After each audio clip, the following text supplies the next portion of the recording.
요압이 죽은 사건을 볼 때에 우리가 성경을 볼 때 솔로몬의 왕국이 든든하게 세워져 간다, 그렇게 생각을 할 수 있습니다. 그것은 사실입니다. 근데 여러분, 성경은 우리들에게 솔로몬의 왕국이, 정권이 얼마나 견고하게 되어 갔는가, 그것을 주로 말하는 것은 아닙니다.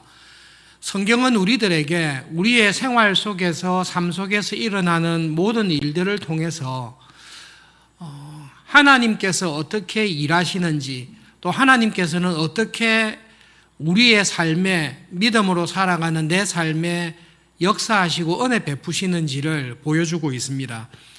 그 관점으로 요압의 사건을 생각해 보시면 오해할 위험이 있습니다. 요압이 오늘 죽게 된 것이 솔로몬 편에 서지 않고 아도니아의 편에 섰기 때문에 솔로몬이 죽였다, 그렇게 생각할 수 있습니다. 틀린 말은 아닙니다만은 맞는 말씀도 아닙니다. 아도니아의 편에 섰기 때문에 죽어야 된다라고 하면 대제사장 아비아달도 솔로몬이 죽였을 것입니다. 그런데 솔로몬이 대제사장 아비아달을 아도니아처럼 죽이지 않습니다. 아도니아 편에 섰다고 해서 죽이지 않습니다. 이유가 있습니다. 대제사장 아비아달에게 우리 아버지와 함께 고생한 일들이 있습니다. 제가 그거를 기억합니다. 그렇기 때문에 당신을 죽이지 않고 그냥 파면하겠습니다. 아비아달을 죽이지 않습니다. 아버지 다윗과 함께 고생하면서 이스라엘 왕국, 다윗 왕국을 세운 공로를 생각하면 요압이 훨씬 큽니다. 아비아달을 살려줬으면 요압은 반드시 살려주고도 남을 만한 사람입니다. 그런데 솔로몬은 아비아달은 살려주고 요압은 죽였습니다. 확실히 솔로몬이 정치적이구나, 군사력을 가지고 있는 정적을 제거했구나, 그렇게 오해할 수도 있습니다. 그러나 성경은, 여러분, 성경은 우리들에게 이 성경이 기록된 목적, 그리고 이 사건을 통해서 신자들인 우리들에게 하나님께서 무슨 말씀을 하시는지를 분명하게 말씀하고 있습니다. 요압을 죽이는 것은 다윗의 유언과 같은 명령입니다. 가장 많은 도움을 줬던 요압을 다윗이 죽이라고 한 이유는 분명합니다. 요압은 전쟁 범죄보다 더 심한 죄를 지었습니다. 7년간 남쪽과 북쪽이 분열되어 있어서 북쪽은 사울왕의 아들 이스보셋을 따르고 있고 남쪽 유다만 다윗을 따르고 있었습니다. 7년간 싸웠습니다. 그러던 가운데 실권을 가지고 있는 아브네일이 형세가 기울어가는 것을 보면서 전쟁 없이 우리가 하나 되자, 그 마음을 가지고 평화 협상을 하려고 방문한 적이 있습니다. 친선을 위해서, 이스라엘의 하나됨을 위해서 평화의 목적으로 방문했습니다. 그때 요압이 전쟁터에서 자기의 동생이 아브넬에게 죽은 원수를 갚으려고 했습니다. 화평한 척, 친절하게 안내하는 척 가서 아브넬을 대낮에 백주에서 암살해서 죽여버렸습니다. 그것은 여러분, 이게 범죄입니다. 살인죄는 지금도 유효기간이 없습니다. 살인을 범한 사람 다큐멘터리 이렇게 보시면 과거에는 미제 사건인데 DNA 감정을 통해서 숨어 있었던, 30-40년 동안 숨어 있었던, 멀쩡하게 살고 있었던 범죄자들이 체포가 되어서 정의가 실현되는 기사들을 간혹 봅니다. 요압은 살인자입니다. 한 사람만 죽인 사람이 아닙니다. 경쟁에 의해서 아마샤도 백주의 대낮에 살해했던 사람입니다. 다윗은 이스라엘의 왕으로서 하나님의 사법적인 정의를 지키지 못한 것에 대한 굉장한 부담을 가지고 있습니다. 아브넬을 죽였을 때 다윗은 하나님께 탄식합니다. 하나님의 법에 의하면 요압은 당장 죽여야 됩니다. 그런데 하나님, 스루야의 아들들의 권력이 저보다 셉니다. 제가 사법적인 정의를 가지고 요압에게 살인죄를 물어서 처형하기에는 내 손이 너무 약합니다. 그런데 하나님, 저가 저지른 저 살인죄를 묵과하지 마시고 저는 연약하고 부족해서 못하지만 하나님께서 반드시 저 죄를 처벌해 주십시오. 그렇게 30년의 세월이 지났습니다. 30년 동안 요압은 건재했습니다. 권력의 최고의 자리에서 군사력과 번영을 누리면서 살았습니다. 그러다가 말년에 또 아마샤까지 그렇게 죽여버렸습니다. 다윗이 죽기 전에 솔로몬에게 하나님의 나라를 다스리는 왕에게 신신당부한 것입니다. 절대 요압의 죄를 넘어가지 마라. 나는 어찌할 수 없어서 해결하지 못하고 넘어가지만 내 아들 솔로몬아, 너는 하나님 나라의 왕으로서 백주대낮에 무고한 사람, 자기보다 의로운 사람을 비참하게 죽인 저 요압의 죄를 절대로 그냥 넘어가지 마라. 반드시 그가 그 죄에 대한 보응을 받도록 해라라는 것이 죽음을 앞둔 다윗의 이스라엘의 왕의 간절한 소원이었습니다. 요압을 죽이는 장면을 보십시오. 요압은 생명을 얻기 위해서 기브온까지 도망합니다. 10km 정도 되는 길을 도망가서 모세시대 때 만들었던 제단의 뿔을 붙잡고 자기의 목숨을 구걸하고 있습니다. 아도니아가 처음 반란을 일으켰을 때 여기에 도망가서 뿔을 잡았습니다. 그때 솔로몬이 형님 앞으로 처신을 의롭게 하십시오. 그러면 죽으실 일이 없습니다라고 약속한 것을 요압은 알았을지 모릅니다. 요압도 똑같이 가서 했습니다. 나는 주동자가 아닙니다. 주동자는 아도니아고 나는 그 아도니아를 따랐을 뿐입니다. 제단 뿔을 잡고 그러니 아도니아에게도 기회를 줬듯이 나에게도 자비를 베풀어 주시고 나에게 생명을 보호해 주십시오라고 간청한 것입니다. 그럼에도 불구하고 솔로몬은 그 요압의 간청을 듣지 않습니다. 왜냐하면 요압의 죄는 형님 아도니아의 편에 들어서 반란을 일으킨 죄가 아니라 온 이스라엘이 다 알고 있는 아브넬과 아마샤를 죽인 살인죄입니다. 여러분, 하나님께서 주신 말씀 출애굽기 21장 14절이 있습니다. 함께 읽어보겠습니다. 사람이 그 이웃을 고의로 죽였으면 너는 그를 내 제단에서라도 잡아내려 죽일지니라. 이것이 하나님의 법입니다.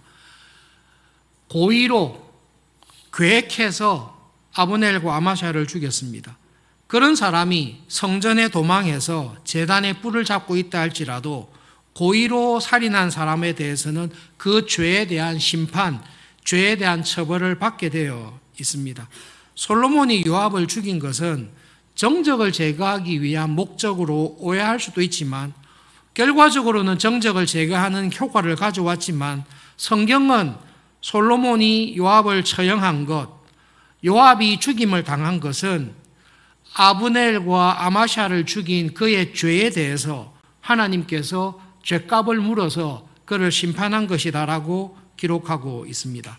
솔로몬이 요압을 죽일 때에 아도니아의 편에 선 것에 대해서는 심각하게 문제 삼지 않습니다. 그러나 한 가지 문제 삼은 것이 있습니다. 반드시 회개해야 될 죄를 30년 동안 회개하지 아니하고 그 죄를 무시하고 이제는 아무도 나의 죄에 대해서 물을 사람이 없다. 다윗도 나의 죄를 묻지 않았고 다윗이 죽었으니 그 누구도 내가 지은 죄에 대해서 건드릴 사람이 없다라고 영적으로 교만하고 회개하지 아니했던 요압에 대해 하나님께서 결코 그 죄를 넘기시지 아니했다라는 것을 우리에게 말씀하고 있습니다. 그러므로 여러분, 첫 부분을 생각할 때에 세상 나라에서든 심지어 교회에서든 때때로 그 사람이 지은 죄가 처벌당하지 않고 그냥 넘어갈 때가 있습니다. 분명히 저 사람이 심판을 받고 처벌을 받아야 됨에도 불구하고 타협을 하거나 간과하거나 심지어 잊어버리거나 그냥 넘어갈 때가 있습니다.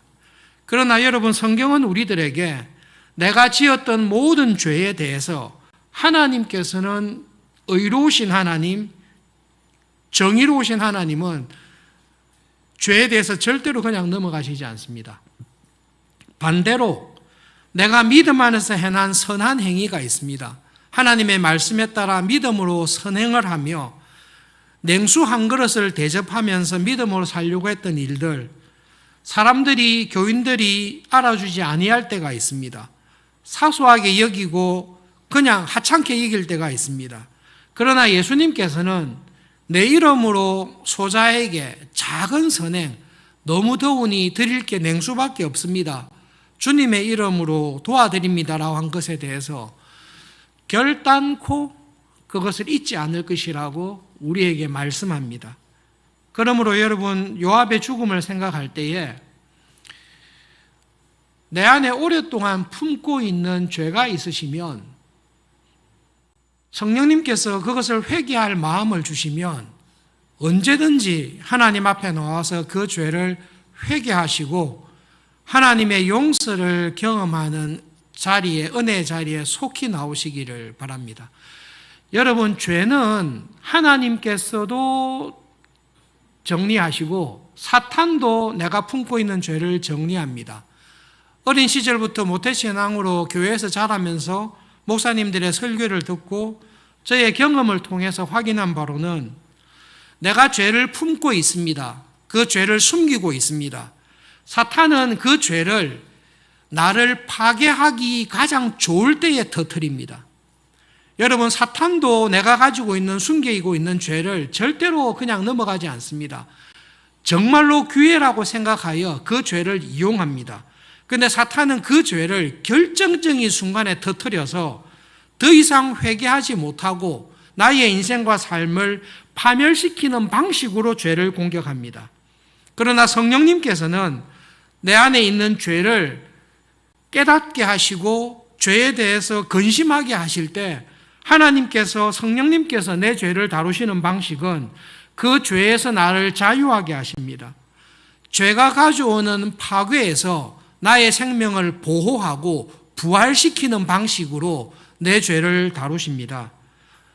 요압과 같이 아무도 모른다, 알아도 아무도 손대지 않는다, 그런 영적인 교만함과 죄에 대한 무감각함 속에서 죄와 함께 살지 마십시오. 오히려 말씀을 통해, 기도를 통해, 예배를 통해 성령님께서 불현듯 깨닫게 해주시는 죄와 회복해야 될 관계가 있다면, 지금 성령님께서 나에게 회복의 은혜를, 다시 일어날 수 있는 부활의 은혜를 주신다는 것을 기억하시고 여러분, 회개의 때를, 회개의 은혜를 결코 놓치지 않으시기를 정말로 바랍니다. 하나님께서는 믿음으로 살아가는 우리들이 믿음의 눈으로 돌아보시면 보응하실 자를 보응합니다. 은혜 베푸실 자에게 은혜를 베푸십니다. 그리고 우리에게 어떤 확신과 믿음을 주십니까? 하나님은 지금도 믿음으로 살아가는 자에게 은혜 베푸시고 죄를 범하는 자를 심판하시는데, 이 하나님의 정의가 마지막 심판 때에, 우리가 하나님 나라에 갔을 때에 하나님은 하나도 남김없이 완벽하게 보응하실 하나님이신 것을 우리로 경험하면서 믿음으로 살아가게 하십니다. 여러분, 요압의 죽음을 보면서 하나님은 정말로 그런 하나님이시다, 죄를 품고 살지 않아야 되겠다, 그리고 작은 일이지만 하나님의 말씀에 순종하며 선행을 행하며 믿음으로 사는 일에 한 주간 열심을 낼 수 있는 우리 모두가 되기를 바랍니다. 그런데 요압의 죽음에 대해서 조금 진지하게 생각할 두 번째 중요한 주제가 있습니다. 요압이 기브온까지 도망해서 성전의 성막의 제단에 뿔을 잡았다면 진심으로 회개했다고 볼 수도 있지 않습니까? 학자들마다 이에 대해서는 견해가 다를 것입니다만은 우리의 질문은 이겁니다. 만약에 진심으로 회개했다면, 제단에 뿔을 잡고 아브넬을 죽인 죄, 아마샤를 죽인 죄에 대해서 정말로 뉘우치고 회개했다면, 그러면 용서해 줘야지 죽일 필요가 있을까? 정말로 회개하면 하나님은 우리의 죄를 용서해 주지 않을까라는 죄와 회개와 죄책에 관한 내용입니다. 여러분, 그냥 복잡하기 때문에 쉽게 그냥 설명하면, 유학하는 가운데 켈빈의 여호수아서 주석을 읽은 적이 있습니다. 여호수아서 주석을 읽고 켈빈의 다른 글들을 쭉 보면서 아간의 범죄에 대해서 켈빈이 주석한 게 있습니다. 여러분, 아간이 큰 죄를 지었습니다. 아간이 회개했습니까? 안 했습니까? 여호수아가 죄를 추궁했을 때 아간이 온 백성들 앞에서 자기의 그 죄를 회개했습니까? 안 했습니까? 했습니다. 회개를 분명하게 했습니다. 그런데도 불구하고 아간은 자기의 죄에 대해서 죄책을 감당하고 자기와 모든 가족들이 다 죽었습니다. 여러분, 죄는 반드시 회개해야 됩니다. 회개하지 않으면 죄 용서가 없습니다. 그런데 내가 내 죄에 대해서 진심으로 회개하고 고백을 하면 나의 모든 죄가 내가 지은 죄에 대한 죄책조차도 다 사라집니까? 그렇지 않습니다. 아간의 범죄로 말미암아 이스라엘의 무고한 용사들이 아이성 공격하다가 많이 죽었습니다. 그 구절을 켈빈이 딱 주석하면서 아간은 하나님 앞에 죄가 드러났을 때 하나님 앞에 자기의 죄를 진심으로 회개하며 인정하며 고백했습니다. 그리고 아간은 자기가 지은 죄에 대한 책임을 지고 죽임을 당했습니다. 그것이 율법의 원리입니다. 눈에는 눈, 이에는 이, 생명에는 생명. 그 사람의 생명을 해쳤다면 해친 사람의 생명을 취하는 것으로 죄에 대한 책임을 지는 것입니다. 눈에는 눈, 이에는 이, 생명에는 생명은 처벌의 한계를 규정한 것입니다. 눈을 다친 사람은 눈까지만 다치게 할 수 있습니다. 노예가 주인의 아들의 눈을 다치게 했습니다. 노예 자식이 주인의 아들의 눈을 다치게 너는 죽여버리겠다. 너는 생명으로 갚겠다. 하나님의 법에 맞지 않습니다.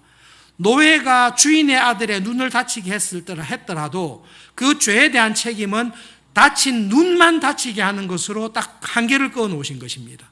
눈에는 눈, 이에는 이, 생명에는 생명입니다. 그것이 죄에 대한 책임을 지는 것입니다. 아간이 범죄하여 회개했습니다. 그러나 그가 지은 죄에 대한 책임을 물으시고 아간은 죽임을 당했습니다. 켈빈이 딱 주석하면서 아간을 보십시오. 자기의 죄를 전심으로 회개했기 때문에 육체로는 죽임을 당하였으나 그의 회개로 말미암아 영으로는 구원을 받을 것이라고 저는 믿습니다. 그것이 종교개혁자들의 해석이었습니다. 그 해석 속에 중요하게 기억해야 될 것이 있습니다.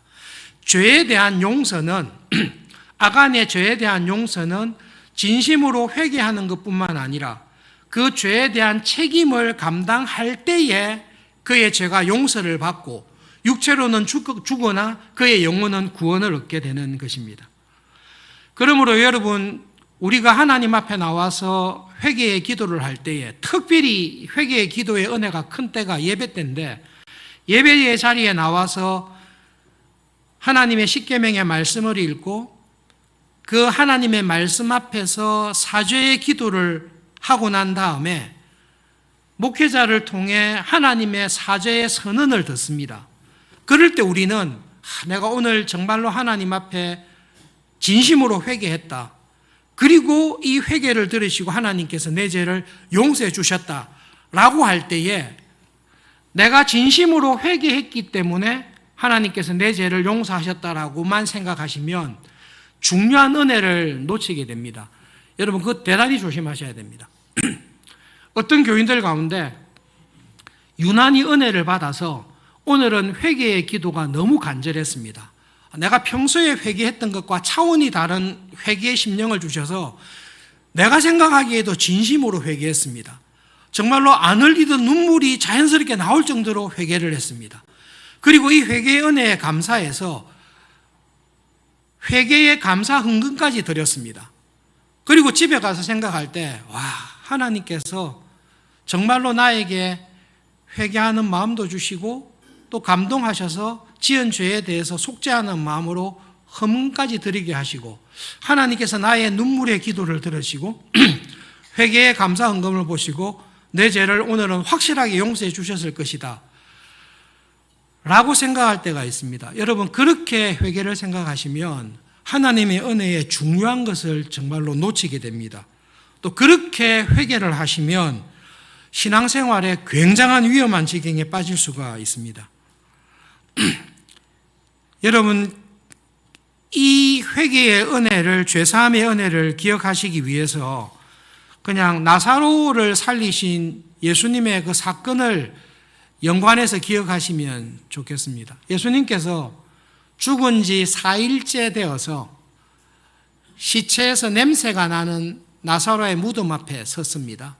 그리고 예수님께서 나사로에게 말씀하셨어요. 나사로야 나오너라, 큰 소리로 부르셨습니다. 그럴 때 나사로가 예수님의 그 음성을 듣고 나왔습니다. 예수님께서 나사로야 나오라는 소리를 나사로가 듣고 부활하여 나왔다라고 할 때에 내가 하나님 앞에 나와서 간절히 회개했기 때문에 나의 간절한 회개를 듣고 내 죄를 용서하셨다, 이렇게 가시면 문제가 생깁니다. 썩어가는 시체는 사람의 소리를 못 듣습니다. 나사로의 시체는 썩어가고 냄새가 나고 있기 때문에 나사로가 예수님께서 나사로야 나오느라고 할 때 그 말을 들으려면 한 가지 기적이 있어야 됩니다. 썩어가던 시체가 생명을 얻는 사람으로 바뀌는 기적이 있어야 됩니다. 그래야 예수님께서 나사로야 나오너라는 말을 그래야 들을 수가 있습니다. 예수님께서 나사로를 살리신 이 기적이 회개에도 똑같이 적용이 됩니다.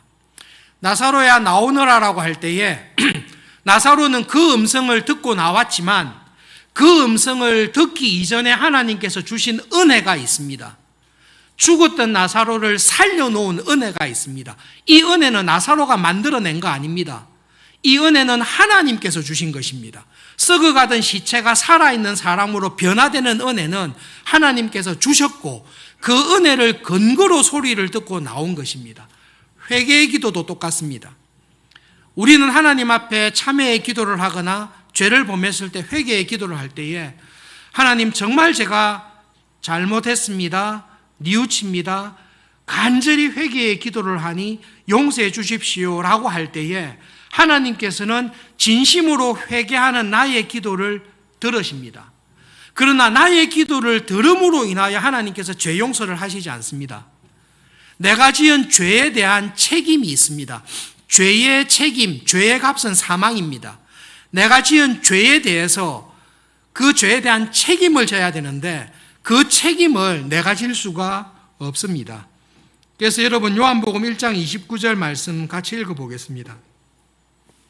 같이 읽읍시다. 이튿날 요한이 예수께서 자기에게 나오심을 보고 이르되 보라, 세상 죄를 지고 가는 하나님의 어린 양이로다. 이사야 53장 6절 말씀도 같이 읽어보겠습니다. 우리는 다 양 같아서 그릇 행하여 각기 제 길로 갔거늘 여호와께서는 우리 모두의 죄악을 그에게 담당시키셨도다. 이스라엘 백성들이 하나님 앞에 제사 드리러 갈 때에 어린 양, 흠이 없고 점이 없고 깨끗한 양을 데리고 갑니다. 똑같은 원리입니다. 양을 데리고 가서 하나님 앞에 자기의 죄를 다 고백합니다. 여러분, 죄를 깨닫고 죄를 고백하지 아니하면 죄사함이 없습니다. 교인들 가운데 하나님, 제가 이 죄를 깨닫고 회개합니다라고 기도하고 난 다음에 약간 찜찜해서 하나님, 내가 이 죄는 알고 회개하지만 내가 죄가 죄인 줄도 모르고 지은 죄가 분명히 있을 것입니다. 예, 있습니다.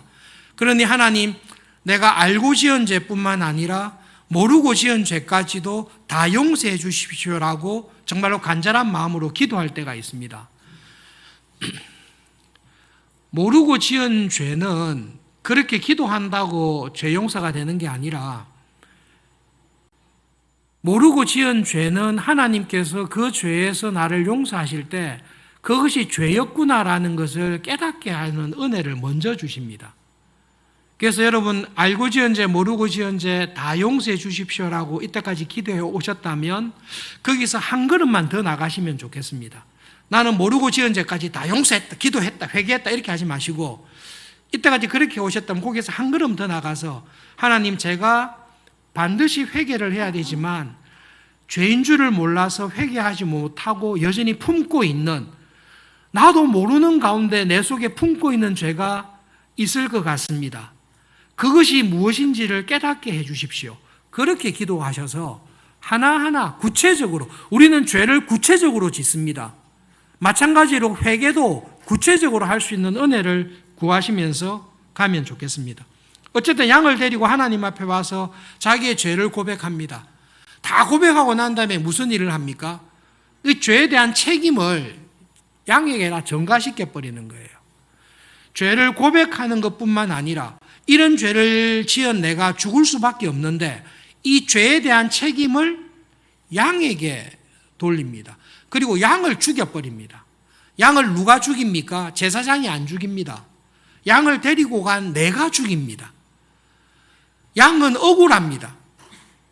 자기는 지은 죄가 없는데 옆에 있는 주인이 나를 데리고 오더니 나의 모든 죄를 자기한테 뒤집어 씌우고 잘 들지 아니하는 칼로 죽여버립니다. 각을 다 뜹니다. 그 양의 죽음과 비명을 보시고 하나님께서 회개하는 양의 피를 흘리는 나를, 내 죄를 용서해 주십니다. 우리가 주일날 나와서 참회의 기도를 드립니다. 개인적으로 가정에서나 교회에 오셔서 회개의 기도를 할 때가 있습니다. 회개의 기도가 없이는 죄사함이 없습니다. 그러나 내가 아무리 간절히 진심으로 회개한다 할지라도 하나님께서는 나의 회개의 기도를 들어보시고 내 죄를 용서하시는 법은 없습니다. 우리가 간절히 기도할 때에 누구의 이름으로 기도합니까? 우리는 예수님의 이름으로 기도합니다. 하나님, 내가 이런 죄를 지었습니다. 그러나 하나님께서는 내가 지은 이 죄, 그리고 이 죄에 대한 죄책, 죄에 대한 책임을 나를 위해 예비하신 예수님에게 하나님께서 다 돌리신 것을 믿습니다. 그리고 예수님께서 어린 양이 죽듯이 십자가에서 내가 당해야 될 죄에 대한 심판과 저주를 내 대신 예수님께서 다 받으신 것을 믿습니다. 그 예수님의 보혈을 보시고 그 예수님의 이름으로 하나님 앞에 죄 용서를 간절히 구하니 하나님, 저의 죄를 용서해 주십시오라고 우리는 참회의 기도를 매주일마다 드립니다. 그러면 하나님께서는 예수님의 이름으로 예수님 안에서 기도하는 나의 기도를 들으시고 죄 사함의 은혜를 주십니다. 예수님은 지금 뭐 하고 계십니까? 예수님 지금 하나님 우편에 계십니다. 상징적으로. 하나님 우편에서 무엇을 하십니까? 나를 위하여 24시간 중보의 기도를 하고 있습니다. 예수님께서 예수님의 은혜 안에, 예수님 안에, 예수님의 이름으로 기도하는 나의 기도를 들으시고 그 기도를 가지고 하나님께, 의로우신 하나님께 중보의 기도를 하시는 것입니다. 하나님, 지금은 저 교인이 자기의 죄를 회개하고 있습니다. 죄사함을 강구하고 있습니다. 저 사람이 받아야 될 죄에 대한 책임과 심판을 내가 십자가에서 대신 아버지의 심판을 다 받았습니다. 그러니 하나님 아버지, 저 사람의 죄를, 나의 죽음을 보시고 십자가에서 나의 죽음을 보시고 저 사람의 죄를 용서해 주십시오라고 예수님께서 강구할 때에 하나님께서는 예수님의 중보의 기도를 보시고 십자가의 보혈을 보시고 나의 기도를 들으시고 용서해 주십니다. 그것이 회개의 기도를 통해 우리에게 주시는 은혜입니다. 그러므로 여러분, 두 가지의 위험에서 우리 자신을 잘 지키실 수 있기를 바랍니다. 이번 주는 유난히 나의 기도가, 회개의 기도가 간절했다. 여러분, 회개의 기도만 그런 거 아닙니다. 내가 간절히 기도할 것이 있습니다. 이번에는 내가 하나님께 원하는 게 있는데 진짜 열심히 기도했다. 내가 태어나서 처음으로 30일 작정 기도를 했다. 내가 처음으로 철야 기도를 했다. 내가 이렇게 열심히 기도했으니 하나님께서 내 기도를 더 잘 들어주실 것이라는 생각이 들 때가 있습니다. 그런 마음이 들도록 열심히 기도하라고 예수님은 우리에게 말씀하십니다. 구해라, 찾아라, 열릴 때까지 두드리라, 금식하며 작정하며 하나님의 은혜를 구하라고, 아무리 불의한 재판관이라 할지라도 날마다 찾아가서 강구하는 과부처럼 지치지 말고 기도하는 일에 낙심하지 말고 열심히 기도하라고 말씀하십니다. 그러나 기도 응답의 근거는 나의 열심에 있지 않습니다. 기도 응답의 근거는 하나님의 선하심에 있습니다. 불의한 재판관도 자기 귀찮아서 들어주는데 하늘 아버지께서는 반드시 은혜를 베푸시고 들어주신다. 하나님에 대한 그 믿음을 가지고 기도하라고 말씀하십니다. 내가 예수님의 이름을 붙들고 예수님의 십자가의 보혈을 붙들고 간절히 기도할 때에 하나님께서는 우리의 기도를 들어주십니다. 회개의 기도를 들어주시고 간구의 기도를 들어주시고 아픈 교인들과 연로하신 어르신들과 어려움에 있는 가족들과 자녀들을 위한 중보의 기도를 하나님께서는 들어주십니다. 하나님께서 나의 기도에 꼼짝 못하시는 이유는 하나님 바로 곁에 예수님께서 앉으셔서 하나님 오른쪽 귀에 대고 끊임없이 간구하시기 때문에 그렇습니다. 저 목사님은, 저 장로님은, 저 교인은 기도의 은사가, 기도의 은혜가 충만하다라고 하는 사람들이 있습니다. 그것은 믿음이 충만한 것입니다. 그 누가 기도한다 할지라도 하나님은 사람의 기도에, 사람의 경건에 좌우되지 않습니다. 하나님의 마음을 움직일 수 있는 유일한 분은 예수님이십니다. 우리가 예수님의 은혜 안에 구하면서 기도할 때에 하나님께서는 예수님을 보시고 여러분의 모든 기도에 하나님의 뜻을 따라 반드시 응답해 주십니다. 그러므로 여러분 믿음 생활하면서 살아갈 때에 기도 생활, 말씀 생활, 신앙 생활이 깊어질수록 내가 높아지는 것은 사탄의 시험입니다. 기도 생활을 정말로 열심히 하고 기도의 응답이 많아질 때마다 우리는 무엇을 경험합니까? 예수님의 십자가의 보혈이 이런 큰 은혜를 주신다라는 것을 경험하는 것이 기도의 은혜 안에 살아가는 사람입니다. 내가 아무리 부족하고 내가 아무리 별 볼 일 없어도 내가 붙들고 있는 예수님은 하나님께서 절대로 무시하지 않으십니다. 내 죄가 아무리 크다 할지라도 예수님의 십자가의 보혈이 덮지 못할 죄는 없습니다. 내 안에 있는 습관적인 죄가 있습니다. 내가 숨기고 살아가는 죄가 있습니다. 예수님께서는 죄를 용서하실 뿐만 아니라 죄의 세력에서 우리를 자유하게 하셨습니다. 성령님의 능력은 죄의 세력보다 더 강력하다는 것을 우리에게 약속하시고 말씀하십니다. 그러므로 여러분 믿음 생활하실 때에 우리는 끝까지 죄와의 싸움입니다. 처음에는 내 바깥에 있는 죄가 보이다가 신앙생활이 깊어지고 성장하게 되면 내 바깥에 있는 원수도 문제지만 원수를 미워하고 시기하는 내 안에 있는 미움과 질투가 진짜 죄라는 것을 우리는 깨닫게 됩니다.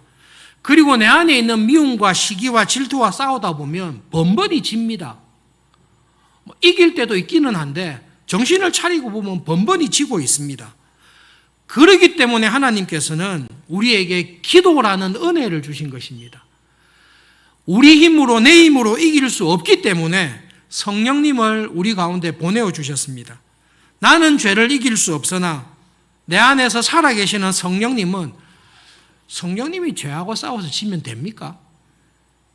하나님께서 마귀와 싸워서 지면 그게 되겠습니까? 우리에게 그 믿음을 주신 것입니다. 죄와 싸워서 이길 수 있는 은혜를 우리에게 주셨습니다. 이번 한 주간 살아가실 때에 여러분 이건 정말로 복음이고 믿으셔야 됩니다. 살아온 만큼 우리는 죄가 있습니다. 내가 품고 있는 만큼 내 안에 있는 죄는 강합니다. 그러나 우리와 함께 하시는 성령님의 은혜와 능력은 능치 못한 일이 분명히 없습니다. 그러므로 여러분 필요한 것 있을 때에 회개의 기도든 질병과의 싸움이든 일용할 양식이든 하나님 앞에서 선한 열심이 있으시든 모든 것을 가지고 하나님 앞에 겸손하게 그러나 담대하게 기도하면서 하나님의 은혜를 누리면서 살아갈 수 있기를 바랍니다. 정말로 그 은혜를 경험하면서 기도의 은혜를 하나님의 은혜를 경험하면서 한 주 한 주 믿음으로 살아가는 우리 모두가 될 수 있기를 정말로 바랍니다. 말씀을 기억하면서 기도하겠습니다. 두 가지 제목을 가지고 기도하겠습니다. 하나님, 혹시 제 안에 요압처럼 30년 가까이 품고 있는, 30년 가까이 회개하지 않고 내가 안고 가고 있는 죄가 있다면 깨닫게 해주십시오. 성령님의 은혜와 능력으로 그 죄를 회개하고 그 죄의 세력에서 자유하고 이길 수 있는 은혜를 주십시오. 두 번째로, 하나님, 범사에 항상 기도하라고 하셨습니다. 우리의 마음을 열어주시고 저의 입술을 열어주셔서 하나님의 은혜의 통로로 믿음으로 살아가는 사람이 될 수 있도록 저에게 필요한 것을 구하는, 기도하는 은혜를 주십시오. 기도하겠습니다.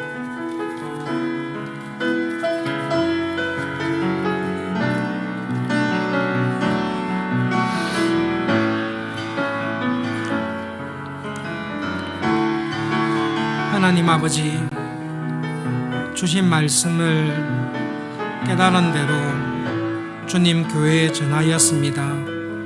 성령 하나님, 성령님께서 은혜를 베풀어 주시고 성령 하나님께서 말씀을 들은 교인들 한 사람 한 사람에게 역사해 주시기를 기도합니다. 하나님, 나도 모르게 내 안에 품고 있는 죄, 나도 모르게 오랫동안 익숙하게 가지고 있는 죄를 깨닫게 해주시고, 성령 하나님, 죄와 싸워서 이길 수 있는 은혜를 주시옵소서. 하나님 앞에 모든 죄를 내어놓을 때에 십자가의 보혈의 능력을, 예수님께서 십자가에서 나를 대신하여 죽으심으로 흘리신 그 보혈의 능력을 확신하며 경험하는 저희들 되게 해 주십시오. 그리고 하나님 아버지, 기도하면서 살아갈 수 있는 은혜 주신 것 하나님 감사합니다. 일용할 양식을, 필요한 것을, 질병에서의 회복을, 연약함 가운데에서 강함을, 하나님, 우리 삶에 필요한 모든 것들을 예수님의 이름을 붙들고 하나님께 기도하는 은혜를 저희들에게 주십시오. 정말로 기도의 은혜를 알고 기도를 통해 하나님의 선하심과 하나님의 사랑을 경험하면서 정말로 믿음으로 살아가는 우리 모두가 되도록 하나님 기도합니다. 우리의 기도를 들어주시고 은혜를 베풀어 주십시오.